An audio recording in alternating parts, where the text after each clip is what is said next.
Hi, I'm Owen, the host of the Australian Finance Podcast.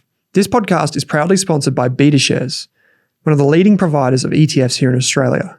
Serving thousands of financial advisors and over 1 million investors, BetaShares manages tens of billions of dollars on behalf of investors right across the country. I'm proud to partner with BetaShares on the Australian Finance Podcast, Australia's premier financial podcast, because there is great alignment in the long-term philosophy shared by both businesses. I hope you enjoyed this episode of the Australian Finance Podcast. G'day, welcome to today's podcast. I'm Pete Wargent from Alan Wargent Property Buyers. I'm here again with Gemma Mitchell, finance advisor extraordinaire and author and other things, Instagram profiler and all the rest of it. So Gemma, it's brilliant to be back on. Yes, good to be back. And today we're talking about bringing up kids, something which is topical, something that gives me some sleepless nights and a few headaches along the way. So I'm hoping to pick up some top tips from you today. So we're going to talk about a few different things today: schooling, uni choices, career choices, but also money habits, how to get your kids sort of interested in saving, investing, all those things. Because I guess the world has changed so much, hasn't it? I think when we were kids, makes me sound like I'm 100 years old, but we had halfpennies, like halfpenny coins, and everything was like very physical, like it was cash. And yet today the kids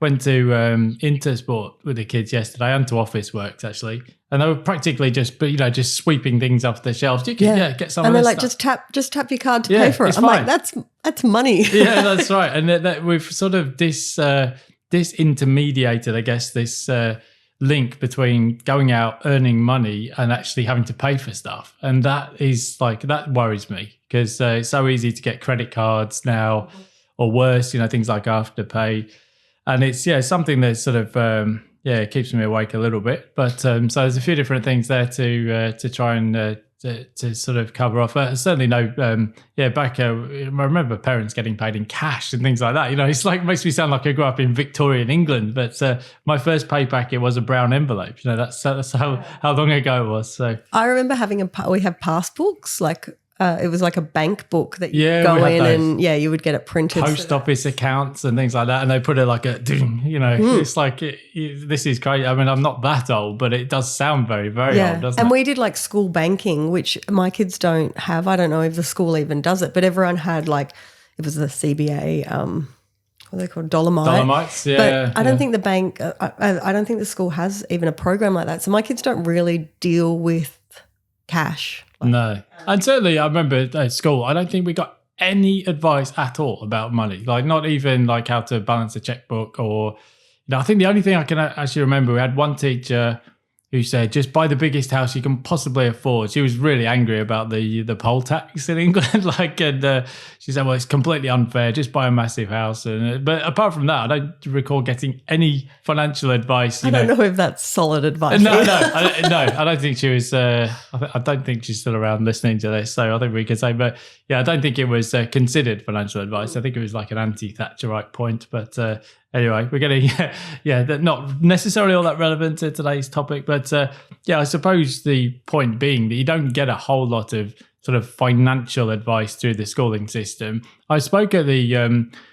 Somerset Story Fest a few years ago, and I was, everyone else is talking about exciting things like cartoon books for kids, and people like Tristan Banks and Felice Arena, like really entertaining the kids about their books. And I'm there to talk about personal finance. But one of the things I was talking to the headmaster is, people were saying to him, well, why don't you include this stuff in the curriculum? He said, well, yeah, but where? We've got to do maths, we've got to do science, we've got to do English, we've got to do everything else. And this is just one more thing everyone wants the schools to cover off. So, I guess that's the thing. A lot of it's going to fall to us as parents to teach the kids the right habits. Yeah, and what you do at home is so important and it has such a big impact. Like I see a lot of people struggling with, well, maybe they don't have enough cash flow to be saving for the kids, but there's so much that you can do outside saving and investing for your kids. It's actually like the biggest impact you can have is just the day-to-day conversations with kids. So I always say to people, put your own oxygen mask on first. So make sure your money is working for you, your cash flow, all of that. Like,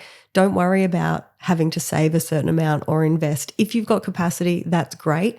But put your own oxygen mask on first, sort out your own money, but just be having conversations with them every day about little age-appropriate things. It could be, just talking about the cost of groceries and different things, or how going to work means that you got paid, or how you're prioritizing spending. Like all these little conversations has such a big impact than gifting them a bucket of money when they're 20 without any life skills on how to manage it. I think there was the old, there was a Pommy TV series called 7 Up, and the whole concept was like, give me the boy of 7 and I will show you the man. So basically, like 90-something% of all the programming is like in your brain by very 7, young age. Yeah. Your money mindset, so what you believe about money, your behaviors, all of that kind of stuff subconsciously is formed by age 7. Yeah, well, so I just think back. So yeah, my mum and dad, I think they won't mind me saying they were quite hard leftists, like trade unionist types. But they both worked in.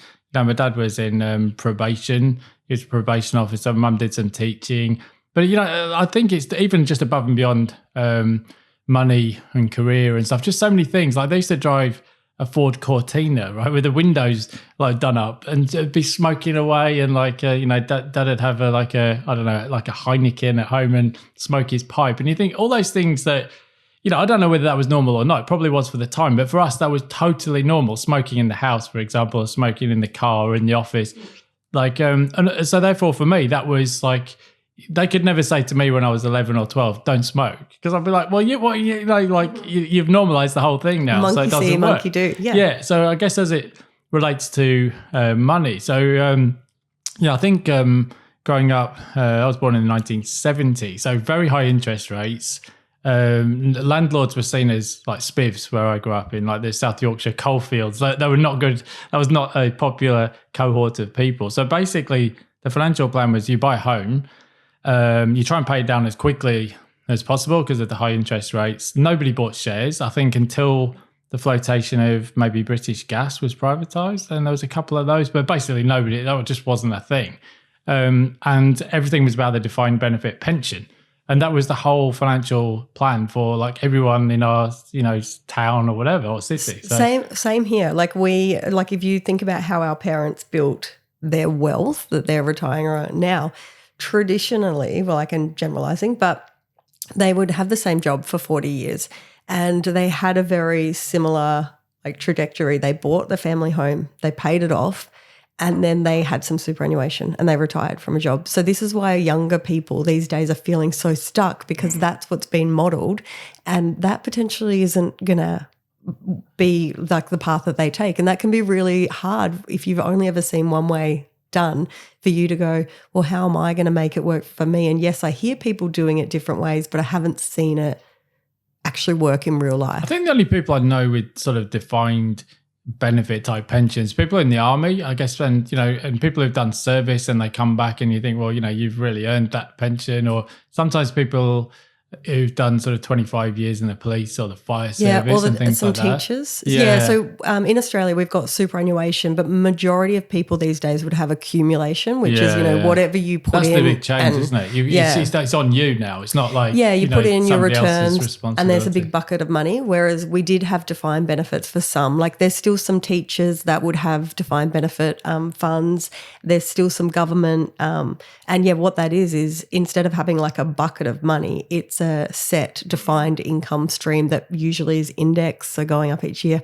So there's a lot of stability around it. There's pros and cons for both, but largely now we are reliant on our own retirement savings and then maybe some Centrelink. But it's hard to know what is right when you've only seen one way done. And, if you're then worried about house prices and getting into the market and you've only seen that from your parents, it can be pretty scary. So, this is a very long way of saying I'm acutely aware that everything I'm doing today is being observed by my kids who are 10 and 8, and they're knocking around somewhere, probably in the local cafe in Coolham.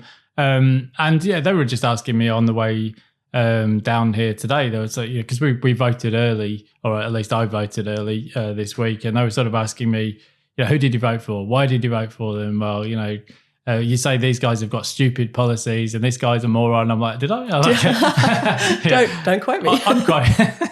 but and they're learning all this stuff like osmosis, and yes, I'm very aware that if we sort of have an argument about a house reno that's going over budget, all that's being listened to, for the good or the bad, And that can really affect their money mindset. So the main kind of mindsets we see in adults are a scarcity mindset and an abundance mindset. And maybe having a bit of both is actually healthy. It's totally fine. But conversations with your kids, and I do it myself, they'll be at the supermarket or whatever, they ask for something and I go, no, we can't afford that. We can afford it. I don't want to pay for it. I just want you to stop asking me. So I shut you down the quickest way. But that's kind of can lead to some scarcity. So the things that we want to say is we're not getting that because, and explain is it we're prioritizing something else? We just spent $1 million at Time Zone yesterday. Just reminding them that. Have you been following me around? I did. I think I've got 3 Time Zone. Don't get me started on how expensive that place is. It's just to clarify, if you live on the Sunshine Coast and it rains, there's nothing to do. You have to go to Time Zone. It's Time Zone or Sunshine Plaza. That's your choice. But yeah, so just changing your language, it's still a no, but it's a different way of saying it. And yes, it's there's a perfect way to do things, but I know this stuff, and I even find myself having to stop and go, sorry, actually we can, but remember we're prioritizing this, or remember this happened, and just having conversations about it from a healthy way, but it can be healthy and still be a no. That is such a good point, isn't it? Because I've heard a lot of sort of seminars, and they sort of ask, well, who heard when you were growing up your parents say we can't afford that, and everybody, and money doesn't grow on trees, and all this kind of stuff, which they're important lessons, but we can say them a different way that doesn't create fear. And if you think it makes sense to us as adults, but a little person's brain, it can actually create a bit of fear in there. Yeah, we can't afford that. Yeah, I think I wrote in my book, this is about a dozen years ago, I remember when Soros broke the Bank of England in the UK. This is going back, was that 1987, something like that? And was it Black Thursday? I'll have to read the Wikipedia entry. But I can remember when the interest rate went from 10% to 12% in one day. And the government said, we're going to lift it to 15%. I remember my dad saying, it's around the dinner table, which is another thing that people don't do as much these days. He said, we're fucked, basically, not in so many words. We can't afford, we're going to be seriously tightening our belts because nobody can afford a 17, 18% mortgage. And, it was an incredibly stressful year and things like that, and I guess you look back and you think, well, what, as kids, I'm from a very large family, all boys, 5 boys, what do we take away from that? It's mortgages are scary, completely out of your control. What happens? You don't want to over borrow because what happens, so you could learn some good stuff, but it's also the fear factor, it's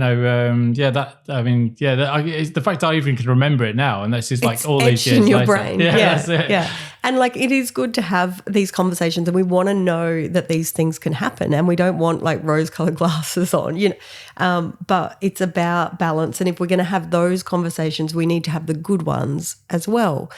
So it's not all from one fear place, just kind of balancing. And that's really, really hard. But that's why I say to people, put your own oxygen mask on first.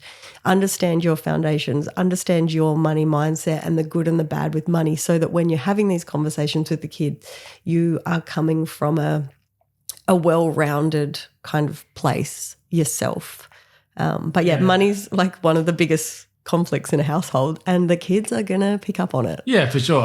It's particularly acute at the ages our kids are at the moment, 10 and 8, and every time we go to the football, they want all the merchandise. They don't understand why, well, maybe we could get a Guernsey this week and not the entire merchandise store of Brisbane Lions. Yes, as you say, you don't want to say, well, we can't afford it. It's more well, actually delayed gratification might be a good thing sometimes. Maybe you could save some money towards it. So this is one of the massive topics people often ask me about, Gemma, is private schooling versus public schooling. And look, in some senses, I'm not the right person to ask. So just for some background context, we started doing schooling at a Montessori in Brisbane. Then we moved up to Sunshine Coast.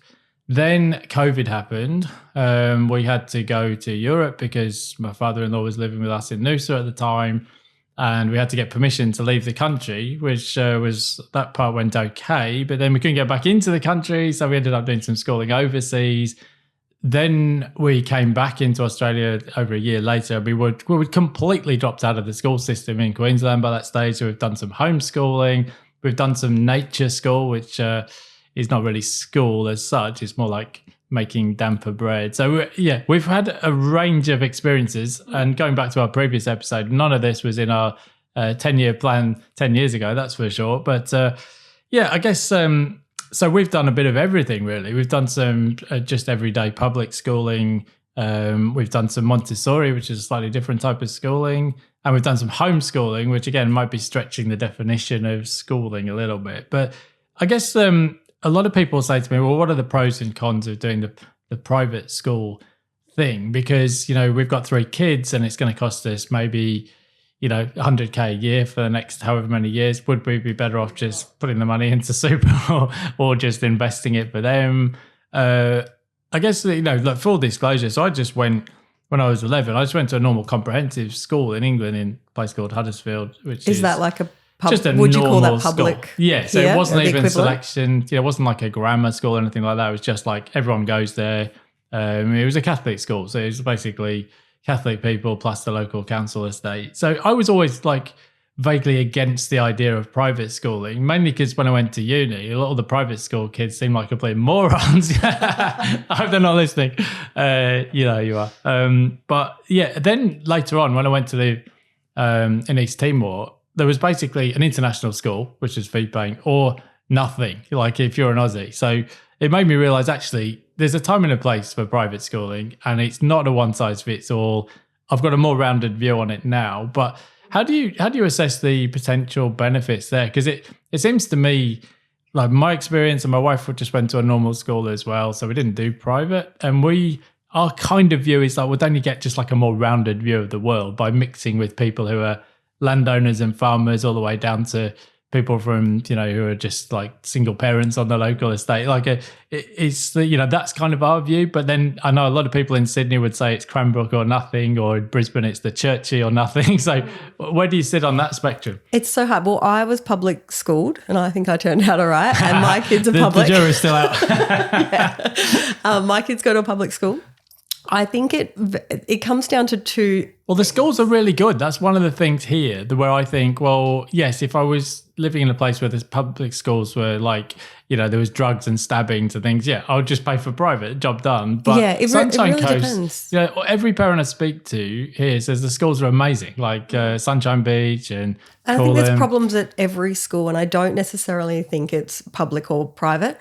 But when I talk to clients about this, it comes down to their values. So I find that people are pretty have a view on it, but it comes down to their values, and then it's going to come down to, can they actually afford it, cash flow. So it might be something that's important to you, but you literally cannot fit it in your cash flow, and then it has to come down to prioritizing. I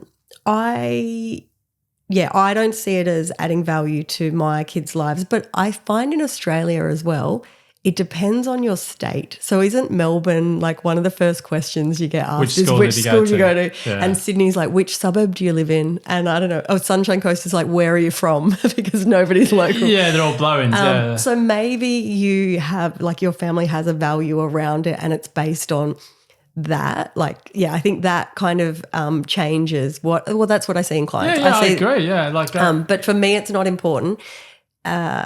But I would want the option. So I would want, to be assessing it each year. And, if the public school couldn't meet my kids' needs, I'm not dead against it, but it would come down to cash flow. And I don't know if I can honestly say it's not a priority. I would prefer to be building assets and all of these kind of things rather than that for my kids.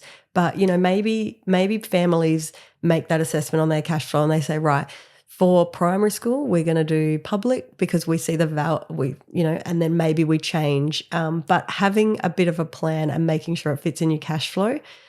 But I see families doing it because it's expected, not because it's their value, and it at the detriment of their cash flow and their ability to build wealth. There's some scary numbers out there of how much private schools cost. Yeah. Well, it's become like a Veblen good, hasn't it, in Sydney, like the Torstein Veblen's like luxury goods. It becomes like a signalling thing. I go to a school that costs 50,000 a year, and the fees go up every year because there's people who want to signal it.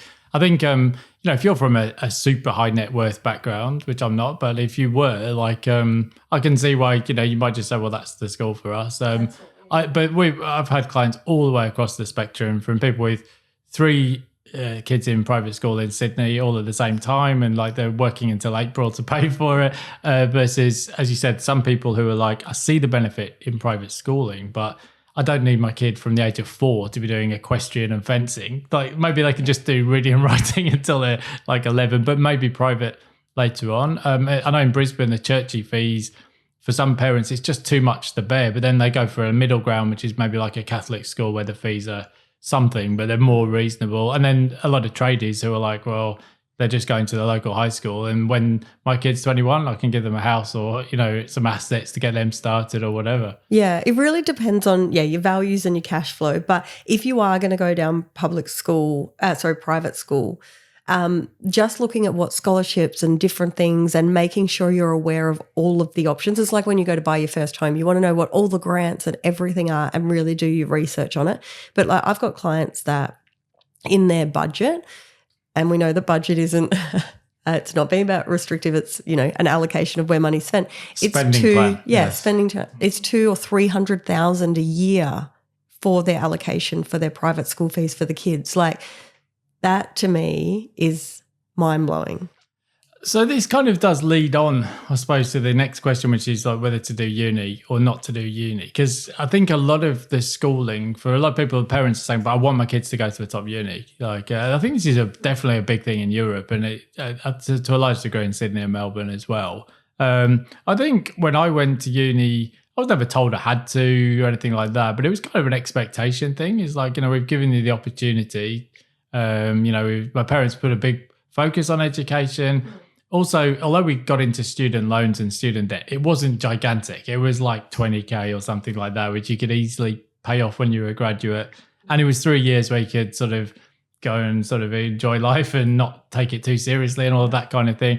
Do you use your uni degree though? I would love to see some stats on how many people actually, like, how do you know what you want to, I didn't go to uni, obviously. Yeah. But I don't use my degree. I've got a liver the size of a pebble. That's my main sort of outcome from university. But I don't,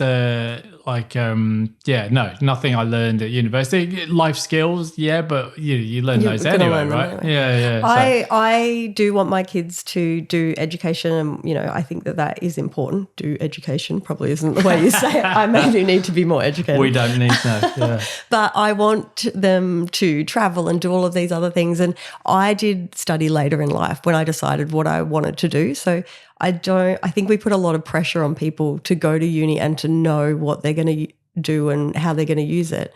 But I kind of go, why don't you just, I don't know. I get into it it and study yes. later. Don't be scared to study later in life if you've decided what path you want to take. It definitely depends, doesn't it? I think in Britain there was definitely a big thing of like you leave home, you go to study in a different city, whereas a lot of people in Sydney and Melbourne will just go to the local uni, live at home. So that sort of part doesn't apply as much. I think it goes back to that sort of Charlie Munger aphorism about ask why 5 times, because I know so many people, this is definitely a thing in the southeast of England, right? London and the home counties. It's like, oh, well, we have to get into the grammar school. Why? Oh, because they have to get the top exam results. Yeah, okay. Because they have to go to the top uni.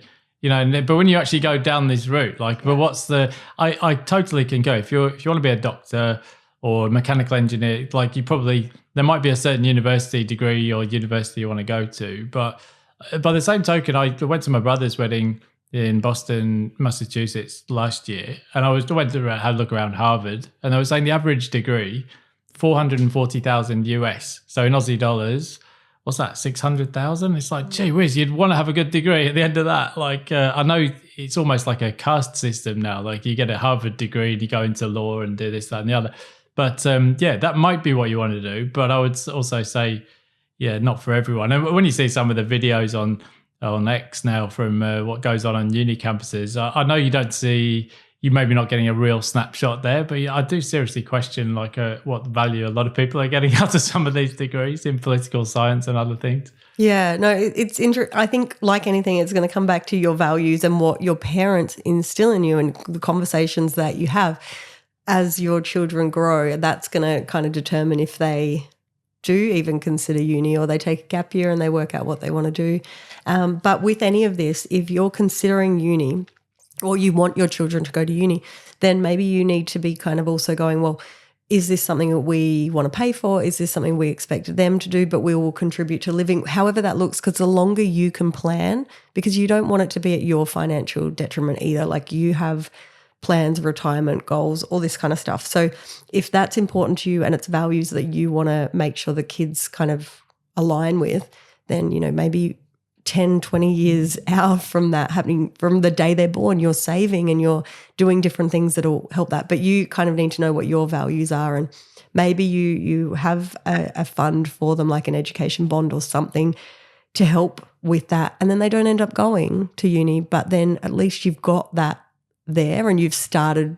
Yeah, so that's what we've basically done, is that we started doing it's a bit off topic, but they've got these things in the UK called ISAs that are basically tax-free, and you can put in a certain amount each year. And we sort of vaguely sort of maxed out that on the basis of for an education fund. But I've got no idea. My kids might not want to go to uni. I think it's if you decide you're more of an entrepreneurial person, or if you want to go and work as a real estate agent on the coast or whatever, you don't have to go to uni. I'm open-minded, really. I just think it depends on the child and what they want to do. You can always change your path. You can do later study, all that kind of stuff. But that's like so my kids have a share fund, which it's in a family trust purely because I've got a family trust set up anyway.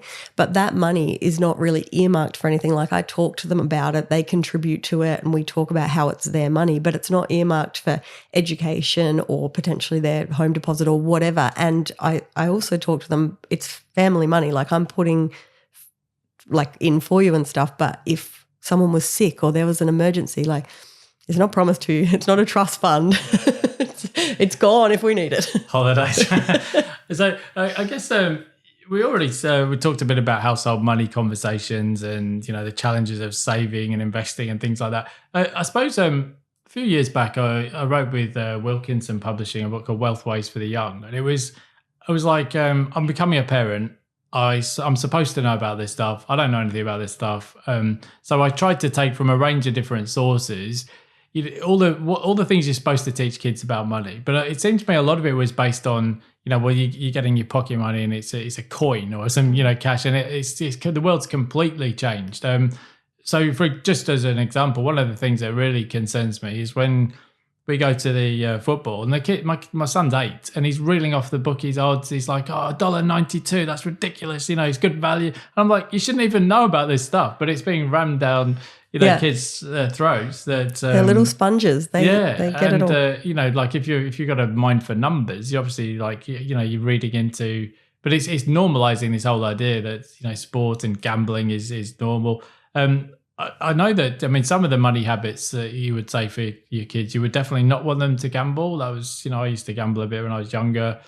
I in the end I stopped because I just thought it wasn't going to look good for a mortgage application to have money coming in and out of Betfair all the time. And talking to them about why you don't gamble. So a lot of the time people will be like, you don't because you'll lose. But you could say stuff like, it can affect you here, and then your habits. Like it doesn't have to be one thing, but we can educate them on a range of reasons why they would make a different decision. Yeah, I know multiple people who've had life-changing events as a result of gambling addiction. So it's something that's massively normalised in Australia. And if you just like a punt on the weekends, and it doesn't impact you, just like any other sort of non-addiction, that's great. But by the same token, I've seen people, redrawing mortgages and sticking it in the pokies, and so that stuff is a concern. We already talked about the going down to the shops and what why kids, you can't just sweep everything off the shelf into the trolley. I suppose one of the things we're just introducing now, and we're actually just going to use some of our super because it's too complicated not to, but is letting the kids start to get the idea of investing in some shares. So, I'm a vegetarian, so they're not going to be investing in McDonald's. But, there's companies like Google that they use all the time. And, they would probably, there's probably a range of companies that they see out there like Apple and things like this. So I guess those are some lessons that instilling in them, which as when we were kids, it wasn't even a thing. Like very, very few people, it was like less than 10% of adults had shares. It was just a thing for the super wealthy, but mums and dads didn't do it. So, I guess just some of the old traditional ideas, save a third, spend a third, and keep a third for investment and things like that. So those are the things I'm trying to sort of introduce. I think they're really solid things. Just having the conversations with them. Yeah, and I suppose I was born in the days where you didn't need a deposit to buy your first house, so you could just take 100% mortgage. But I think now, particularly a lot of young people, like I know Kate Bakos, who I co-authored a book with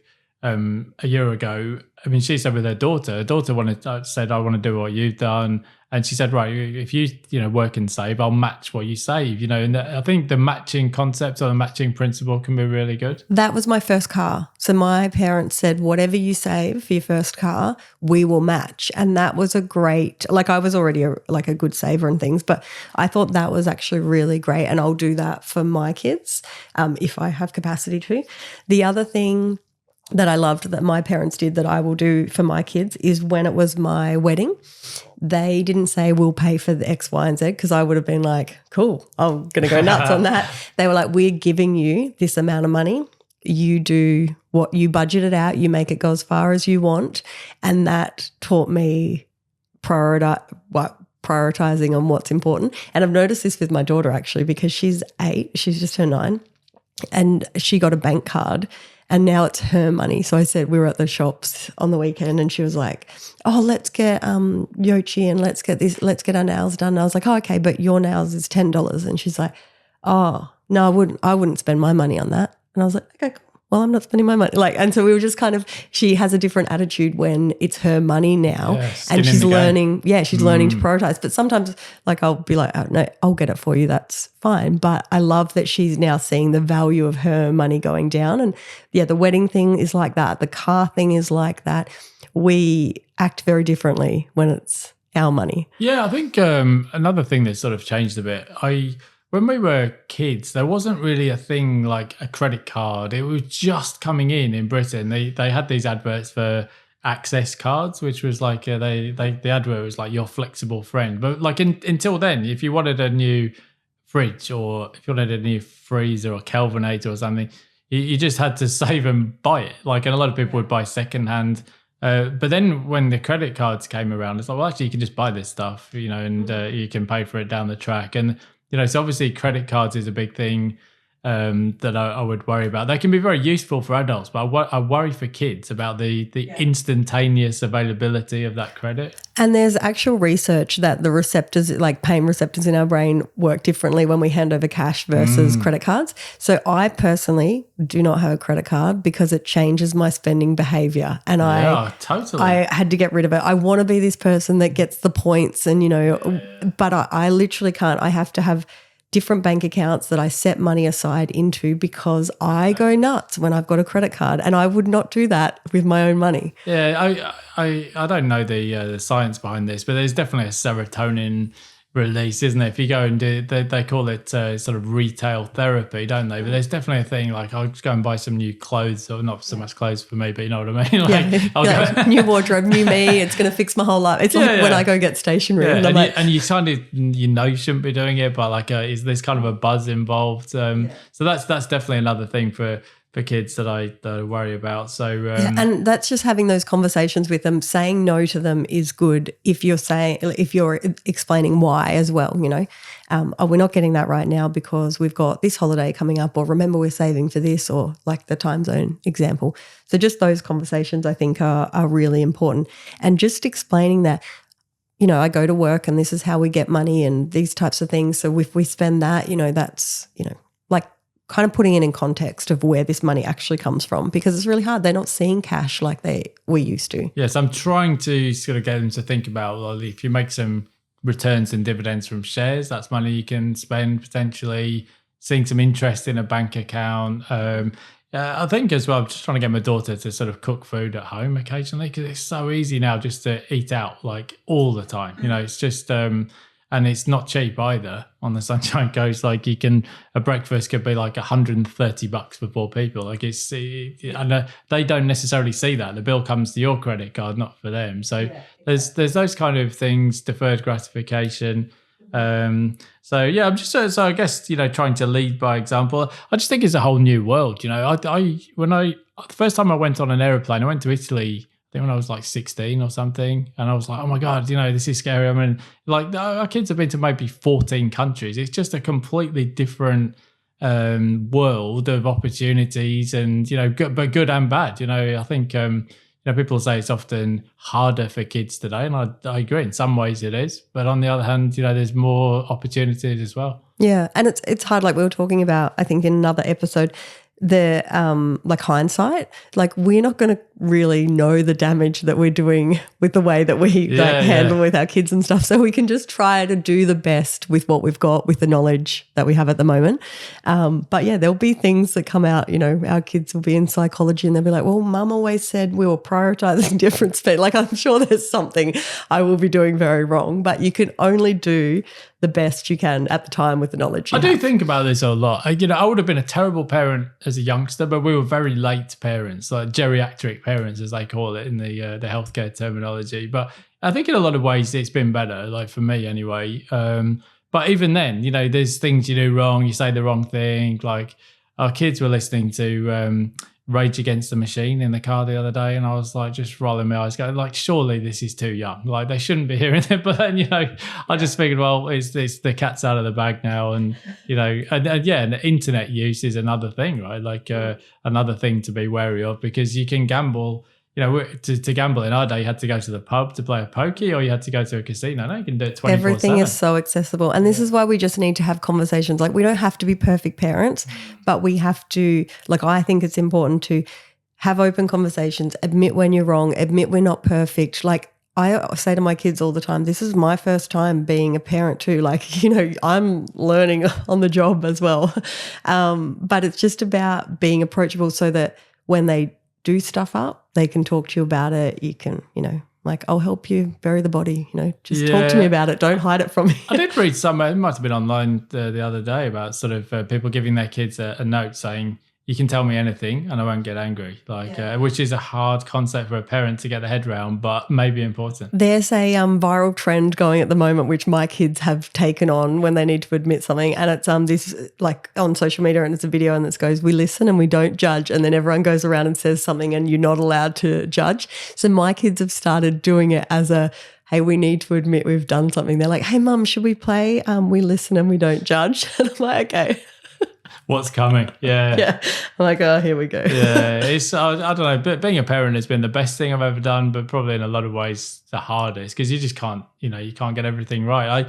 If you ever see me on Gimpy Terrace, like screaming at the kids, or they're urinating behind a bush or something, all I can say is I tried my best. I did the best I could with the knowledge I had at the time. That's right. So yeah, and I think I just tried. I tried to do the best job that I can, and that's all you can do in the end of the day, and try and lead by example, I suppose. But it's a different world. Like we had, corporal punishment in schools, and parents could give you a clip around the ear. All that stuff's changed. So different world, and we're learning as we go along. Yeah, it'd be very interesting to see how our kids parent and how different it will be from the approach that we're taking. That's too big a picture to paint for today, too worrying. So, all right, thanks, Gemma. I'll look forward to chatting to you next time around. Chat to you on the next one. Cheers. Thanks for watching this video on the Rask Network. While you're here, don't forget to like and subscribe so you can get videos each and every day on business, finance, investing, and so much more.